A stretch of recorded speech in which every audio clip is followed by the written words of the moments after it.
Place à nos envoyés spéciaux, Trésor Matondo et Dili Diko. Dili Diko, bonsoir. Bonsoir, John. Alors, Dili, quelle est l'ambiance à Milwaukee en cette troisième journée de convention? Pour l'instant, John, l'ambiance ici à Milwaukee est très calme autour du centre de convention, mais on pense que dans quelques heures, l'ambiance va changer.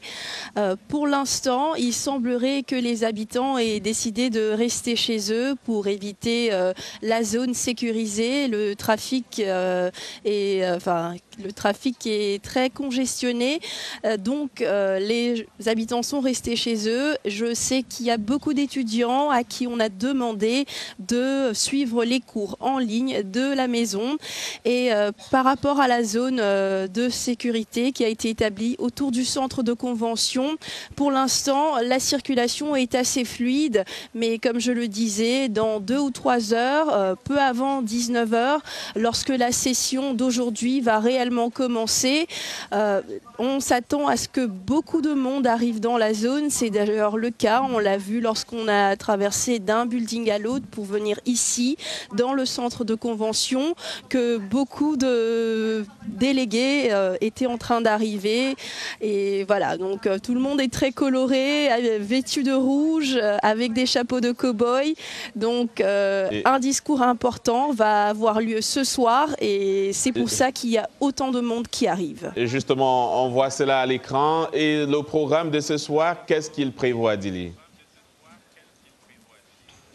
Alors, le programme de ce soir, en fait, il faut le dire d'abord, le thème de la journée, parce que chaque journée a un thème.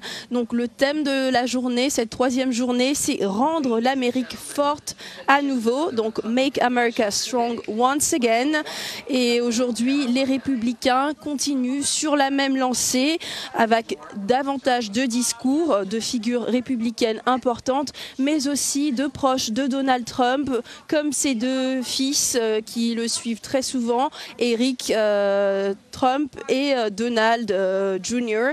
Les anciens adversaires, comme on l'a dit, se sont rangés du côté de Donald Trump. Donc cette unité du côté républicain qui est mise en avant avec Nikki Haley et Ron DeSantis, le gouverneur de la Floride. Et bon, pour cette troisième journée, les républicains vont se concentrer sur la sécurité aux frontières des États-Unis et la politique migratoire, mais aussi la politique étrangère. Et en ce qui concerne la politique migratoire, Donald Trump avait déjà donné le ton lors de son mandat entre 2016 et 2020 lorsqu'il voulait construire un mur entre le Mexique et les États-Unis, un projet qui n'a pas abouti lorsque l'administration Biden l'a interrompu. Et dans le domaine de la politique étrangère, il sera surtout question de la concurrence avec la Chine, les relations tendues avec l'Iran, mais aussi le conflit au Moyen-Orient et la guerre entre la Russie et l'Ukraine. Donc un programme bien chargé pour ce soir. On attend de voir tout ce que les différents invités vont dire à ce sujet. Et Dili, l'un des points saillants aujourd'hui, c'est surtout le discours du colistier de Donald Trump, j'ai nommé J.D. Vance.